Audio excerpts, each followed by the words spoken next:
Hello दोस्तों, हम कर रहे हैं आर्मी जीडी के लिए साइंस के महत्वपूर्ण क्वेश्चनों की एक सीरीज चलाई है हमने, जिसमें हमने अभी तक धातु अधातु अणु परमाणु भौतिक एवं रासायनिक परिवर्तन इनके क्वेश्चन हमने सोल्व कर लिए हैं पिछली 3 क्लासों में। और आज हम कर रहे हैं तत्व यौगिक एवं मिश्रण के कुछ इंपॉर्टेंट क्वेश्चन एवं हाइड्रोकार्बन के, जो आपके एग्जाम के लिए इंपॉर्टेंट होंगे। आप अपनी तैयारी को और अच्छा करें, क्योंकि आपके एडमिट कार्ड जारी हो चुके हैं और एग्जाम बहुत ही नजदीक है। तो आप रोज अपने तैयारी को और अच्छा करें और क्वेश्चंस को सोल्व करें। चलिए आज की क्लास हम शुरू करते हैं, जिसमें आज हम पढ़ेंगे तत्व यौगिक एवं मिश्रण एवं हाइड्रोकार्बन के कुछ इंपॉर्टेंट क्वेश्चन। चलिए पहला क्वेश्चन सोल्व करते हैं। आज का पहला क्वेश्चन है हमारे पास, समान परमाणुओं से मिलकर बना होता है। हमें बताना है कि भाई ये जो 4 ऑप्शन है हमारे पास, तत्व अणु यौगिक एवं मिश्रण, इनमें से कौन सा है पदार्थ है जो समान परमाणु से मिलकर बना होता है। तो इसका आंसर हो जाएगा तत्व। तत्व है जो समान परमाणु से मिलकर बना होता है। अच्छा, आगे वाला क्वेश्चन है हमारे पास, वर्तमान में कुल ज्ञात तत्वों की संख्या है। हमें बताना है कि भाई वर्तमान में जो हमारे पास ज्ञात तत्व है उनकी संख्या कितनी है। तो देखिए, वर्तमान में कुल ज्ञात तत्वों की संख्या है 118। 118 ज्ञात तत्व हैं। इनमें से जो 94 तत्व हैं वो तो प्राकृतिक रूप से हमें प्राप्त हुए हैं, और 24 यानी 24 जो तत्व है वो हमें कृत्रिम रूप से प्राप्त हुए हैं। ठीक है, आगे का क्वेश्चन देखते हैं। आगे का क्वेश्चन है हमारे पास, भूपटल पर सर्वाधिक मात्रा में पाया जाने वाला तत्व है। हमें बताना है कि भूपटल पर सर्वाधिक मात्रा में कौन सा तत्व पाया जाता है। तो हमारे पास ऑप्शन है ऑक्सीजन, सिलिकॉन, एल्युमिनियम और लोहा। तो हमारे जो क्वेश्चन है, भूपटल पर सर्वाधिक मात्रा में पाया जाने वाला तत्व, तो सर्वाधिक मात्रा में पाया जाने वाला तत्व ऑक्सीजन है, जिसकी मात्रा है पृथ्वी पर भूपटल पर 46.6%, इतनी मात्रा है। अगला ऑप्शन है हमारे पास सिलिकॉन। सिलिकॉन की मात्रा है भूपटल पर 27.7%। अगला ऑप्शन है एल्युमिनियम। एल्युमिनियम की मात्रा है 8.3। और अगला है लोहा।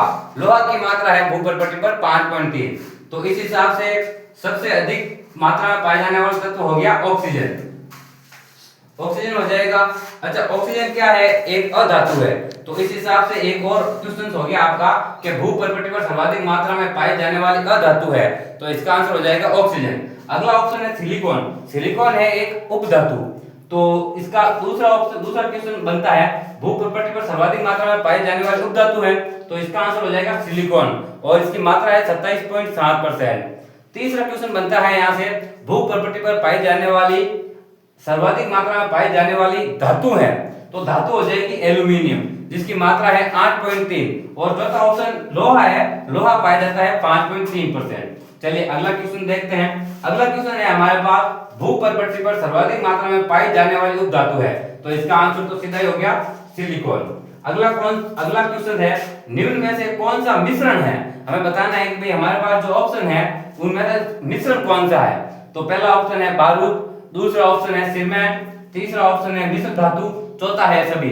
तो ये जो सभी है ये क्या है? मिश्रण है, यानी मिश्र धातु भी मिश्रण का उदाहरण है, सीमेंट भी मिश्रण का उदाहरण है, और बारूद भी क्या है? मिश्रण का उदाहरण है। चलिए अगले क्वेश्चन की ओर चलते हैं।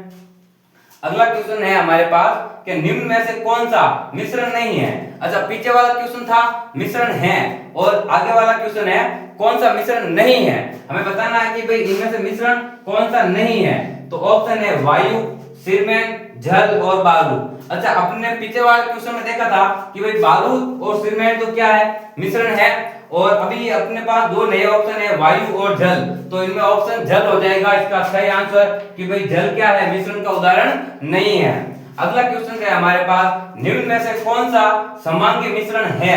हमें बताना है कि भाई इन चारों ऑप्शन में से समांगी मिश्रण कौन सा है। तो समांगी मिश्रण के लिए हम चलते हैं, क्वेश्चन के ऑप्शन देखते हैं। पहला ऑप्शन है नमक एवं पानी का मिश्रण, दूसरा है पानी और अल्कोहल का मिश्रण, तीसरा है सीमेंट, और चौथा है सभी। तो जो ये सभी तीनों ऑप्शन है, नमक और पानी और अल्कोहल और सीमेंट, ये तीनों ही किसके उदाहरण है? समांगी मिश्रण के। चलिए अगला क्वेश्चन देखते हैं, 8वां, अलग अलग रंग की स्याही को किस विधि द्वारा अलग किया जाता है। हमें बताना है कि भाई हमारे पास जो 4 ऑप्शन है, आसवन, क्रोमेटोग्राफी, ऊर्ध्वाधर पातन और निस्यंदन, इनमें से हमें बताना है कि भाई किस विधि द्वारा हम जो अलग अलग रंग की स्याही होती है उन्हें अलग कर सकते हैं। तो इसका आंसर हो जाएगा क्रोमेटोग्राफी। ठीक है, उज्ज्वल पातन अपन ने कल सोल्व भी किया था कि भाई ये कपूर, नौसेदार, बेंजोइक अम्ल इनको अलग करने में काम आता है। अगला है अवांछनीय पौधों को हटाने की विधि है। अच्छा, अवांछनीय पौधों को हम बोलते हैं खरपतवार। तो खेतों में से खरपतवार हटाने की विधि को बोलते हैं निराई। अच्छा, थ्रेसिंग क्या है? अनाज से भूसे को अलग करने की विधि को हम बोलते हैं थ्रेसिंग। ठीक है, फटकना विधि आपको पता ही है। और अगला है सोडा लाइम किसका मिश्रण है? तो सोडा लाइम जो मिश्रण है वो है कैल्शियम ऑक्साइड और सोडियम हाइड्रोक्साइड का। अगला क्वेश्चन है हमारे पास, विलयन में अधिक मात्रा में पाया जाता है। तो देखो, विलयन होता है मिश्रण किस किस का? विलय और विलायक का, जिसमें विलायक की मात्रा क्या होती है? ज्यादा होती है। हमसे पूछा गया अधिक मात्रा में पाया जाता है, तो अधिक मात्रा में पाया जाता है विलायक। अगला क्वेश्चन है मेथेन का सूत्र है, हमें बताना है कि मेथेन का सूत्र क्या है। सबसे पहला ऑप्शन है C2H6, ये किसका है? ये है एथेन का, C2H6 ये हो जाएगा एथेन का। दूसरा है C3H8, C3H8 हो जाएगा प्रोपेन का। तीसरा ऑप्शन है CH4, तो ये CH4 है, ये किसका आंसर हो जाएगा? मेथेन का सूत्र है। अगला ऑप्शन है हमारे पास C2H5OH, तो ये C2H5OH ये है किसका सूत्र? एथेनॉल का, एथेनॉल का। अगला है हमारे पास एल्केन का सामान्य सूत्र है, तो एल्केन का सामान्य सूत्र होता है CnH2n। अच्छा, अब यहाँ पे देखिए एक ऑप्शन है CnH2n, ये है किसका? एल्कीन का। ये आपको सब याद करना है क्योंकि ये सारे एग्जाम में आने लायक क्वेश्चन है। अगला है CnH2n-2, ये हो जाएगा एल्काइन का। ठीक है, तो इसका सही ऑप्शन हो जाएगा CnH2n+2। अच्छा, अगला क्वेश्चन है हमारे पास, एल्कीन श्रेणी का तीसरा सदस्य होता है। हमें बताना है कि भाई एल्कीन श्रेणी का जो तीसरा सदस्य होता है वो कौन है। तो देखिए, सबसे पहले ऑप्शन आ रहा है एथीन, एथीन होता है दूसरा सदस्य। ब्यूटीन, ब्यूटीन होता है चौथा सदस्य।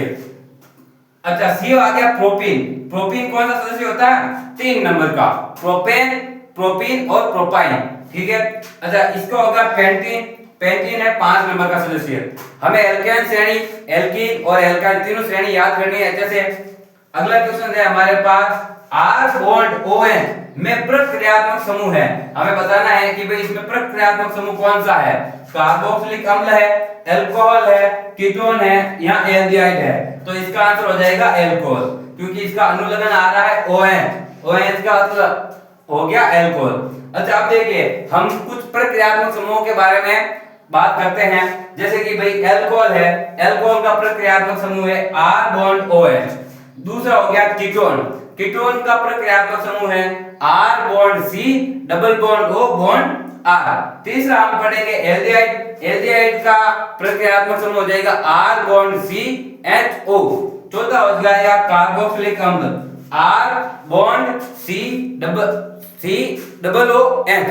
ये हो गए प्रक्रियात्मक समूह। ये सारे इंपॉर्टेंट है प्रक्रियात्मक समूह, 10th की बुक में भी ये हैं। तो आपको अच्छे तरीके से ध्यान रखना है कि भाई यहाँ से आर्मी जीडी में क्वेश्चन आने के चांस ज्यादा होते हैं, क्योंकि ये एनसीईआरटी के बुक्स में है। तो ऐसे ही क्वेश्चन के लिए हमें फॉलो करें, वीडियो को लाइक करें, चैनल को सब्सक्राइब करें। धन्यवाद।